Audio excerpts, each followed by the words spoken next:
check natin, kamusta nga ba ang camera nito? Pero before that, isa-isahin muna natin kung ano nga ba ang purpose ng bawat camera nilang dalawa pagdating po dun sa rear. So by the way, for these two device of Samsung is equipped na ng triple rear camera. So ibig sabihin, parehas po tatlo yung camera nila sa likod.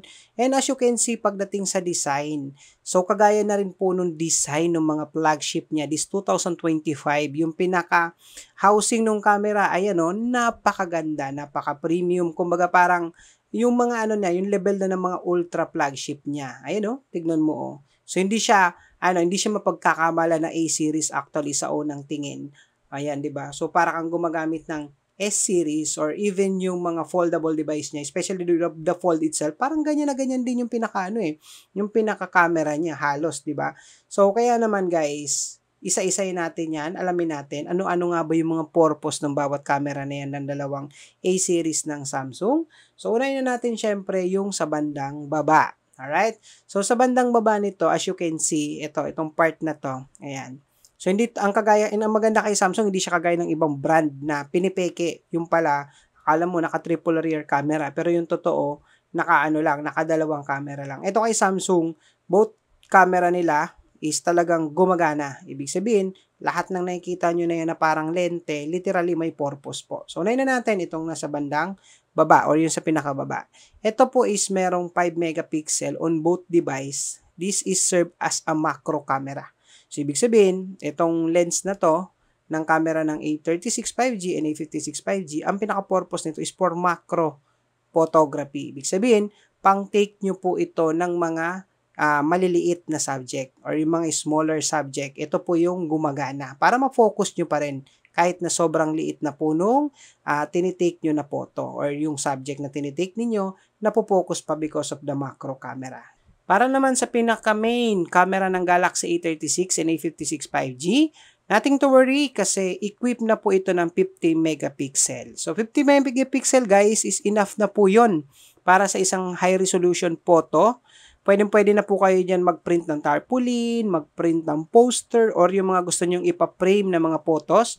Ayan, gamitan nyo po ng 50 megapixel para hindi siya pixelated kapag pinaprint nyo po. And also, ang maganda for A36 and A56 5G in terms of main camera, equipped na rin po ng OIS technology or ibig sabihin nun, meron na siyang optical image stabilization para kahit na nagtitake ka medyo shaky ng konti yung kamay mo, nalilesen po na maging blurred yung capture natin sa image.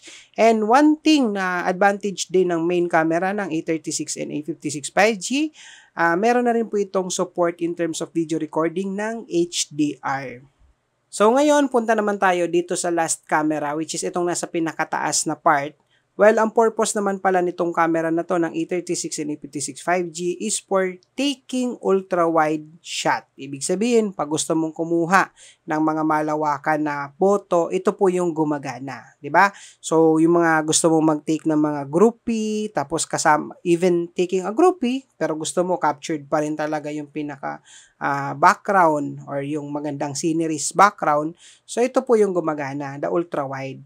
So, dito naman, magkaiba po sila in terms of megapixel. Ang Galaxy A36 5G, 8 megapixel po ang ultra-wide. While for the Galaxy A56 5G, 12 megapixel naman po. So, ibig sabihin, medyo mas mataas po ang resolution na kayang i-capture ng ultra-wide ng Galaxy A56 5G. So, kung ikaw mahilig ka mag-take ng mga yung ultra-wide, example, yung mga trending ngayon, yung mga tinatawag na 0.5. Ito yung gumagana doon by the way. So, kung gusto mo, medyo mataas yung resolution, well, I think go with Galaxy A56 5G. Pero, kung mga pang-upload lang naman sa social media, well, 8 megapixel na ultra-wide ng A36 5G, sapat na po yun. Pero, syempre, depende pa rin po yun kung ano yung preference nyo. So, dahil magkaiba po silang dalawa ng megapixel sa ultra-wide. But the purpose itself for taking an ultra-wide shot or malawakan, well, kaya po nilang iserve parehas. Para nga naman kumpleto ang ating review ng dalawang bestseller ng Samsung and at the same time, makapag-decide na kayo. Well, gumawa ako ng mga test ng camera nila.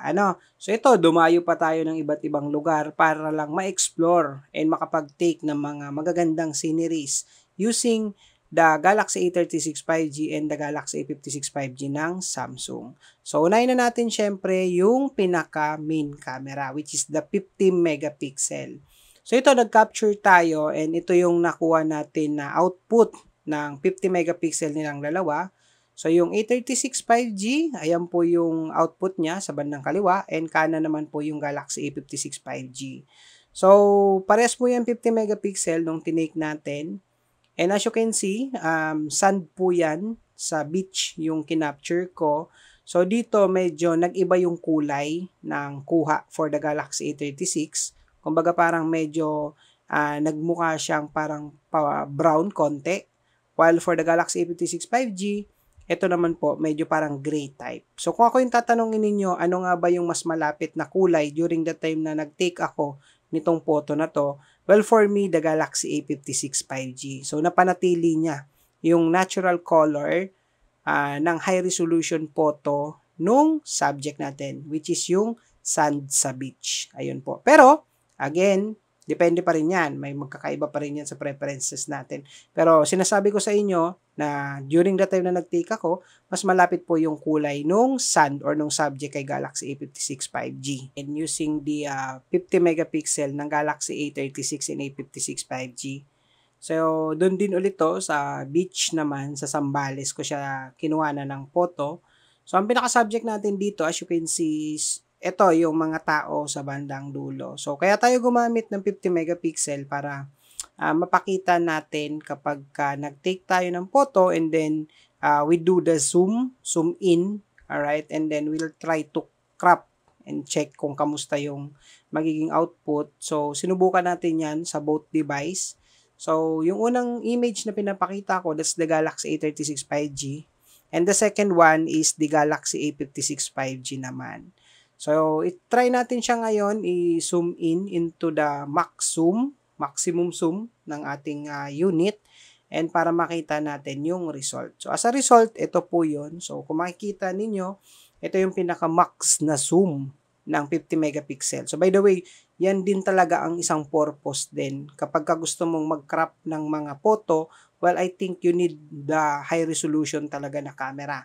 So, ito yung naging result. As you can see, yun yung sa kaliwa, that's the Galaxy A36 5G, and sa kanan naman yung A56 5G. Masasabi ko dito sa dalawang to, parehas nila nagampanan yung mataas na resolution na kahit na i-zoom mo siya, alright, so kaya pa rin niyang mapakita yung pinaka-subject. Pero, as you can see, medyo mas detalyado sa part na to yung A56 5G. Kumbaga, try nyo tignan ng mabuti yung dun sa part ng example, yung sa gitna na lalaki, no? Ayun siya. Kumbaga, mas na-determine talaga na ito yung pinaka-figure niya, something like that. Alright? Even dun sa damit, yung pinaka-design ng damit, or, diba? Kita nyo naman, mas pa rin niya, mas napakita niya sa A56 5G. Pero kung titignan mo kay A36 5G, medyo yung details niya, medyo naghahalo ng konti. But then, napakita pa rin niya sa ganyan zoom, napakita pa rin niya yung subject. Ayun, yung jacket sa A36 5G, nung sa kaliwang lalaki, ayun, medyo hindi na ma-distinguish yung kulay. Unlike with Galaxy A56 5G, ayun, so makikita mo na siya parang green pala yung niya, yung pinakasuot niya na jacket. Alright? Yung mga ganon, doon nagagamit po yung mataas na resolution ng camera.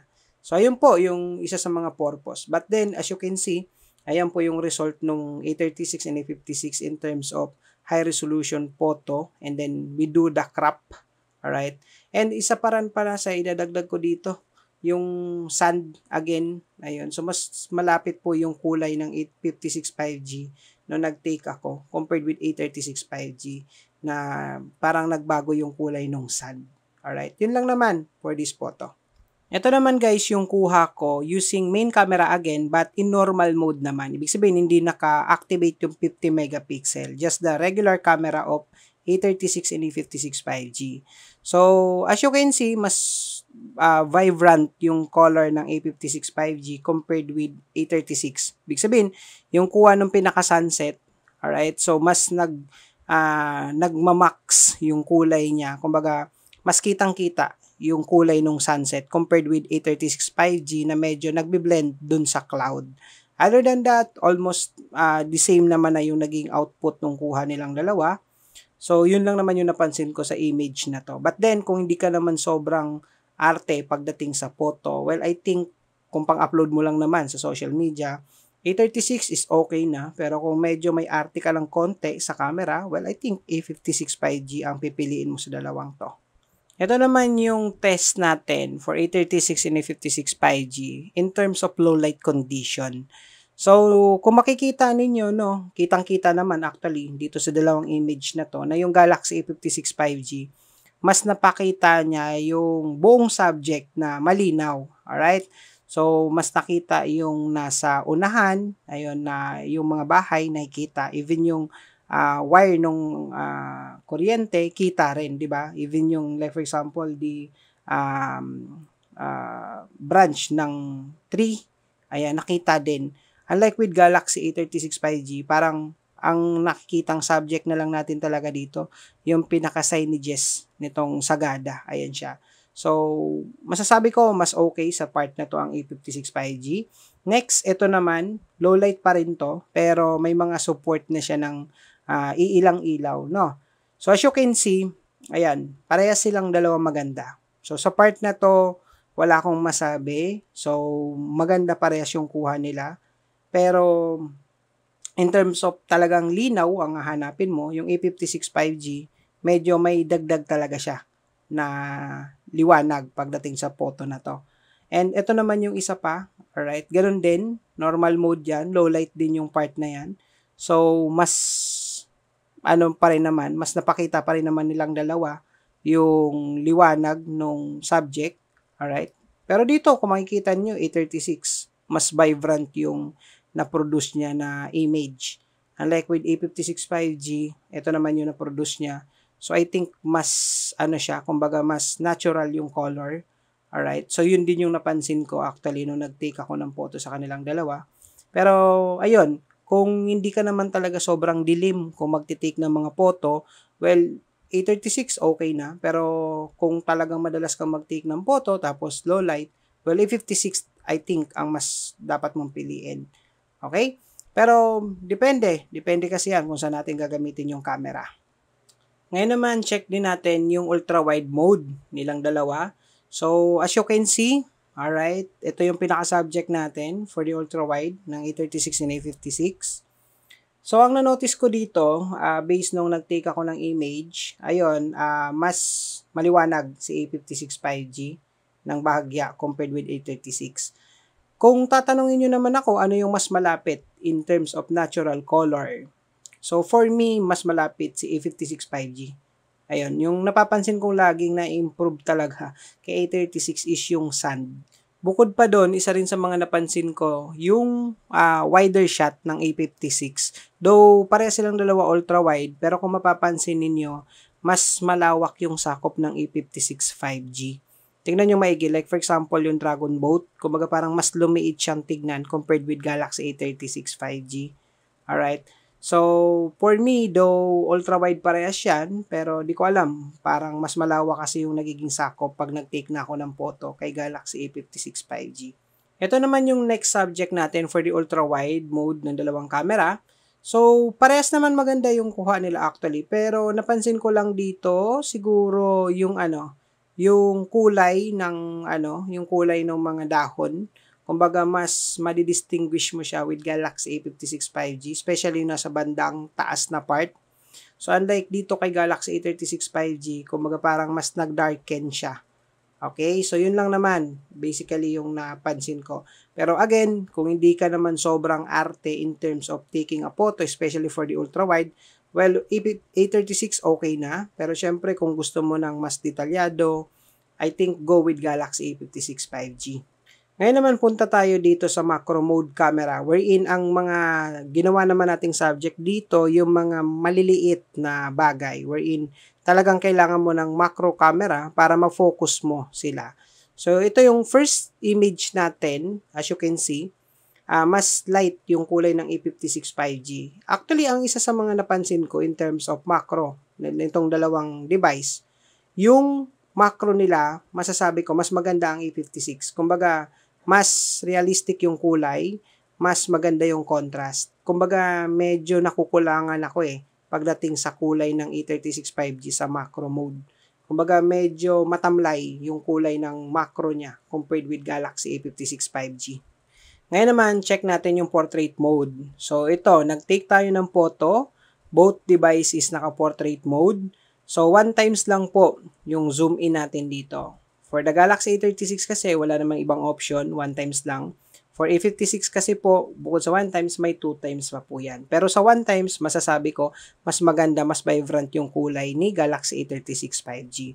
Pero, pag-usapang 2x, ayun, medyo naiwan dito sa A36 kasi wala po siyang additional zoom pagka naka-portrait mode. Unlike with A56 5G, ayan po, naka 2x zoom na siya. And ang maganda, kahit na naka-zoom, kaya pa rin niyang ihiwalay yung pinaka-subject dun sa background itself pag naka-blur na. Ayan o, di ba? So, I think for this one, I'll go with A56 5G. Ayan siya. Ito naman yung sample shot natin ng portrait mode outdoor. Alright? So, ganun din ang pinapakita dito. Kumbaga, parehas silang maganda pero mas nangingibabaw sa 1x zoom si A36. Kumbaga, mas vibrant yung color niya.